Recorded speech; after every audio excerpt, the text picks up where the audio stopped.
ಪರಪ್ಪನ ಅಗ್ರಹಾರ ಜೈಲಿನಲ್ಲಿ ದರ್ಶನ್ಗೆ ನರಕ ಯಾತನೆ. ಬೆಡ್ ಕೊಡಿ ಸ್ವಾಮಿ ಅಂದ್ರೂ ಕೂಡ ಕೊಡ್ತಾ ಇಲ್ಲ. ಕ್ವಾರಂಟೈನ್ ಸೆಲ್ನಲ್ಲಿ ಚಕ್ರವರ್ತಿಗೆ ಸಂಕಟವೋ ಸಂಕಟ.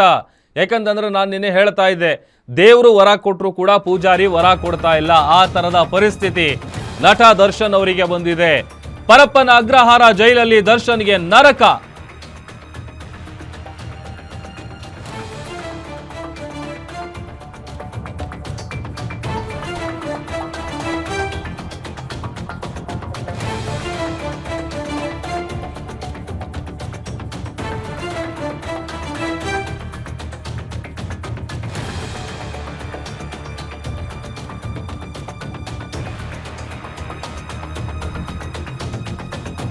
ನೋಡಿ, ದರ್ಶನ್ ಅವರಿಗೆ ಅಕ್ಷರಶಃ ನರಕ ಆಗ್ತಾ ಇದೆ. ಕ್ವಾರಂಟೈನ್ ಸೆಲ್, ನಿಮ್ ಹಾಸಿಗೆ ದಿಂಬು ಏನು ಬೇಡ ನನಗೆ, ಕ್ವಾರಂಟೈನ್ ಸೆಲ್ನಿಂದ ನನ್ನ ಶಿಫ್ಟ್ ಮಾಡಿಬಿಡಿ ಸಾಕು ಅಂತ ಗೋಗರಿತಾ ಇದ್ದಾರಂತೆ.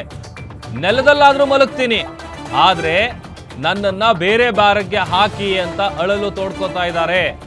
ಸೆಷನ್ಸ್ ಕೋರ್ಟ್ನಲ್ಲಿ ದರ್ಶನ್ಗೆ ಹಿನ್ನಡೆ ಮೇಲೆ ಹಿನ್ನಡೆ ಆಗ್ತಾ ಇದೆ. ಅವರಿಗೆ ಟೆನ್ಷನ್ನೇ ತಪ್ತಾ ಇಲ್ಲ. ಆದ್ರಿಂದ ಮಾನವ ಹಕ್ಕುಗಳ ಮೊರೆ ಹೋಗೋದಕ್ಕೆ ದರ್ಶನ್ ಅವರು ನಿರ್ಧರಿಸಿದ್ದಾರೆ.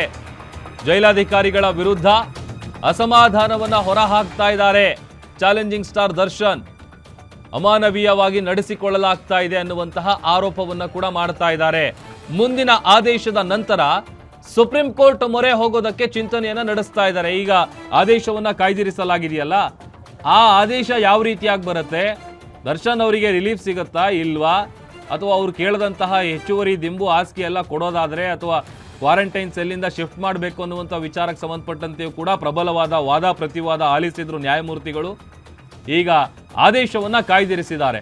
ಒಂದು ವೇಳೆ ಅಲ್ಲೇನಾದ್ರೂ ಎಗೇನ್ ಮತ್ತೆ ಹಿನ್ನಡೆ ಆದ್ರೆ ಸುಪ್ರೀಂ ಕೋರ್ಟ್ ಕದ ತಟ್ಟಬೇಕು ಅನ್ನುವಂಥ ಚಿಂತನೆಯಲ್ಲಿ ಇದ್ದಾರೆ ಅನ್ನುವಂಥದ್ದು ಗೊತ್ತಾಗ್ತಾ ಇದೆ. ಈ ಬಗ್ಗೆ ತಮ್ಮ ವಕೀಲ ಸುನೀಲ್ ಅವರ ಜೊತೆ ದರ್ಶನ್ ಅವರು ಚರ್ಚೆ ಮಾಡ್ತಾ ಇದ್ದಾರೆ. ಅಕ್ಟೋಬರ್ 9ರ ಕೋರ್ಟ್ ಆದೇಶದ ನಂತರ ಮುಂದೆ ಏನ್ ಮಾಡಬೇಕು ಅನ್ನುವಂಥ ವಿಚಾರಕ್ಕೆ ಸಂಬಂಧಪಟ್ಟಂತ ನಿರ್ಧಾರ ಮಾಡ್ತಾರೆ. ಸುಪ್ರೀಂ ಕೋರ್ಟ್ ಅಂಗಳಕ್ಕೆ ಹೋಗ್ಬೇಕಾ ಬೇಡವಾ, ಅಥವಾ ಇಲ್ಲೇ ಏನಾದರೂ ಅವ್ರಿಗೆ ರಿಲೀಫ್ ಸಿಕ್ಕಿದ್ರೆ ಓಕೆ, ತೊಂದರೆ ಇಲ್ಲ. ಬಟ್ ಆದರೆ ದರ್ಶನ್ಗೆ ಒಂದಲ್ಲ ಒಂದು ಟೆನ್ಷನ್ನು. ನನಗೆ ಬೆಡ್ ಕೊಡಿ ಸ್ವಾಮಿ ಅಂದರೂ ಬೆಡ್ ಕೊಡ್ತಾ ಇಲ್ಲ. ಈಗ ಯಾವ ಥರದ ಪರಿಸ್ಥಿತಿಗೆ ಬಂದಿದ್ದಾರೆ ಅಂತಂದರೆ, ನನಗೇನು ಬೇಡ, ನೀವು ಕೊಡೋ ಅಂಥ ಬೆಡ್ಡು ಬೇಡ, ಏನು ಬೇಡ, ಬೇಕಾದ್ರೆ ನಾನು ನೆಲದ ಮೇಲೆ ಮಲಗಿಬಿಡ್ತೀನಿ, ಬಟ್ ನನ್ನ ಶಿಫ್ಟ್ ಮಾಡಿ, ನನಗೆ ಕ್ವಾರಂಟೈನ್ ಸೆಲ್ಲಿಂದ ಶಿಫ್ಟ್ ಮಾಡಿ ಅಂತ ಬೇಡ್ಕತಾ ಇದ್ದಾರೆ.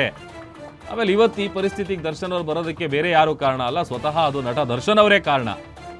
ಮೊದಲ ಬಾರಿಗೆ ಚಿತ್ರದುರ್ಗದ ರೇಣುಕಾಸ್ವಾಮಿ ಕೊಲೆ ಕೇಸ್ನಲ್ಲಿ ಅಂಧರಾದಂಥ ಸಂದರ್ಭದಲ್ಲಿ VIP ಟ್ರೀಟ್ಮೆಂಟ್ ಸಿಗ್ತಾ ಇತ್ತು, ರಾಜಾತಿಥ್ಯ ಸಿಗ್ತಾ ಇತ್ತು ದರ್ಶನ್ ಅವರಿಗೆ.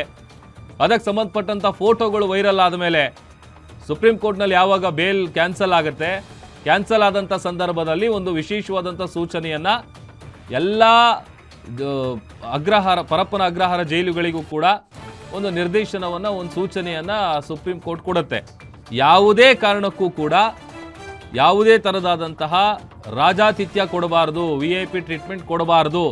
ಒಂದು ವೇಳೆ ಅಂಥದ್ದೇನಾದರೂ ಗಮನಕ್ಕೆ ಬಂದರೆ, ಗೊತ್ತಾದರೆ ಇಮಿಡಿಯೇಟ್ ಆಗಿ ಅವ್ರ ವಿರುದ್ಧ ಆಕ್ಷನ್ ತಗೊಳ್ತೀವಿ ಅಂತೇಳಿ ಎಚ್ಚರಿಕೆಯನ್ನ ಕೊಟ್ಟಿದ್ರು. ಹಾಗಾಗಿ ಪ್ರತಿಯೊಂದು ಏನೇ ಕೇಳಿದ್ರು ಕೂಡ ದರ್ಶನ್ ಅವರಿಗೆ ಅಲ್ಲಿನ ಸಿಬ್ಬಂದಿಗಳು ಆ ಫೆಸಿಲಿಟಿಯನ್ನ ಕೊಡೋದಕ್ಕೆ ಹಿಂದೆ ಸರಿತಾ ಇದ್ದಾರೆ. ಎಲ್ಲದಕ್ಕೂ ಕೂಡ ಕೋರ್ಟ್ನ ಆರ್ಡರ್ ಬೇಕು, ಕೋರ್ಟ್ನ ಸೂಚನೆ ಇಲ್ಲದೆ ನಾವೇನು ಕೂಡ ಕೊಡೋ ಹಾಗಿಲ್ಲ. ಒಂದು ರೀತಿ ಪ್ರತಿನಿತ್ಯ ನರಕ ದರ್ಶನ ಆಗ್ತಾ ಇದೆ. ಮೊದಲಿಗೆ ಜೈಲಿಗೆ ಬರ್ತಾರೆ, ಅದಾದಮೇಲೆ ಬಳ್ಳಾರಿ ಜೈಲಿಗೆ ಶಿಫ್ಟ್ ಆಗ್ತಾರೆ, ಅಲ್ಲಿ ಹೆಚ್ಚು ಕಡಿಮೆ 50-60 ದಿವಸ ಅಲ್ಲೇ ಇರ್ತಾರೆ. ಆಮೇಲೆ ಆರೋಗ್ಯದ ನೆಪ ಒಡ್ಡಿ ಬೇಲ್ ಪಡ್ಕೊಂಡು ಹೊರಗಡೆ ಬಂದು ಹಾಗೋ ಹೀಗೋ ಶೂಟಿಂಗ್ನಲ್ಲಿ ಭಾಗಿಯಾಗಿ ನೆಮ್ಮದಿಯಾಗಿ ಜೀವನ ಮಾಡ್ತಾ ಇದ್ದಂಥ ದರ್ಶನ್ ಈಗ ನೆಮ್ಮದಿ ಇಲ್ಲದೆ ಇರುವಂಥ ಜೀವನ ಅನುಭವಿಸ್ತಾ ಇದ್ದಾರೆ ಜೈಲಲ್ಲಿ. ಈ ಬಗ್ಗೆ ಮತ್ತಷ್ಟು ಡೀಟೇಲ್ಸ್ ಅನ್ನ ಕೊಡ್ತಾರೆ ನಮ್ಮ ಸೀನಿಯರ್ ಕ್ರೈಮ್ ರಿಪೋರ್ಟರ್ ಅಜಯ್ ನನ್ನ ಜೊತೆ ಲೈವ್ ಜಾಯಿನ್ ಆಗ್ತಾ ಇದ್ದಾರೆ. ಅಜಯ್, ದರ್ಶನ್ ಅವರಿಗೆ ಒಂದಲ್ಲ ಒಂದು ಟೆನ್ಷನ್ ಕಡಿಮೆ ಆಗ್ತಾ ಇಲ್ಲ. ಈಗ ಸುಪ್ರೀಂ ಕದ ತಟ್ಟಬೇಕು ಅನ್ನುವಂಥ ಚಿಂತನೆ ಕೂಡ ನಡೀತಾ ಇದೆ, ಅದಕ್ಕೆ ಸಂಬಂಧಪಟ್ಟಂತ ಚರ್ಚೆ ಆಗ್ತಾ ಇದೆ ಅಂತ. ಸದ್ಯ ಏನೆಲ್ಲ ತೊಂದರೆ ಆಗ್ತಾ ಇದೆ ದರ್ಶನ್ಗೆ?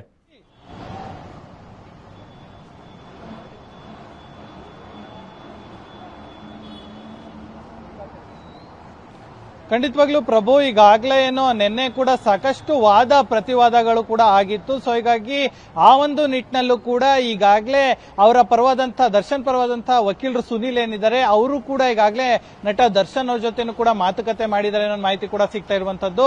ಆ ನಂತರ ಅವರು ಕೂಡ ಈಗ ಆಗ್ತಿರುವಂತಹ ಬೆಳವಣಿಗೆಗಳೇನಿದೆ ಅಂದ್ರೆ ಕೆಲವೊಂದು ಬೇಸಿಕ್ ನೀಡ್ಸ್ ಗಳನ್ನ ನಮಗೆ ಕೊಡ್ತಾ ಇಲ್ಲ ಅನ್ನೋ ಒಂದು ಆರೋಪ ಕೂಡ ಈಗಾಗಲೇ ಮಾಡ್ತಿದ್ದಾರೆ.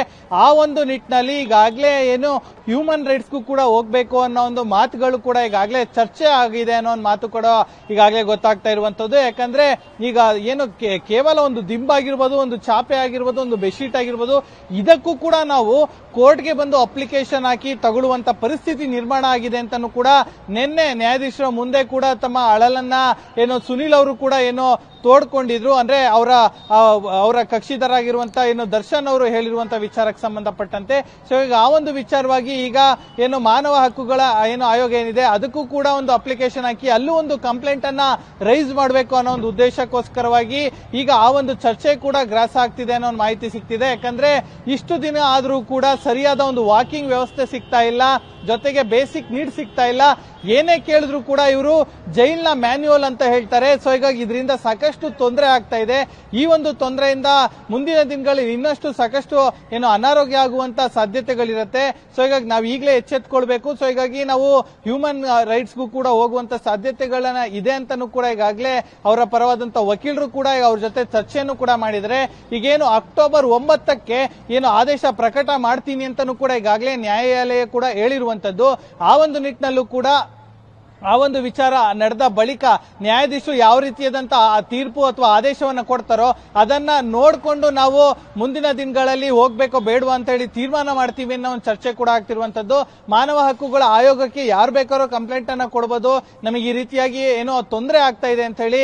ಇನ್ನು ಇನ್ ಕೇಸ್ ಪೊಲೀಸ್ ಸ್ಟೇಷನ್ ಅಲ್ಲಿ ಆಗಿರ್ಬೋದು, ಬೇರೆ ಎಲ್ಲೇ ಆಗಿರ್ಬೋದು, ಅಂತವ್ರು ಹೋಗಿ ಇಲ್ಲಿ ನ್ಯಾಯಾಲಯಕ್ಕೆ ಏನೋ ಹ್ಯೂಮನ್ ರೈಟ್ಸ್ಗೂ ಕೂಡ ಕಂಪ್ಲೇಂಟ್ ಅನ್ನ ಕೊಡಬಹುದು. ಈ ಒಂದು ವಿಚಾರವಾಗಿ ಈಗಾಗಲೇ ಚರ್ಚೆಗಳಾಗ್ತಾ ಇದೆ ಅನ್ನೋ ಮಾಹಿತಿ ಕೂಡ ಸಿಗ್ತಿರುವಂತದ್ದು.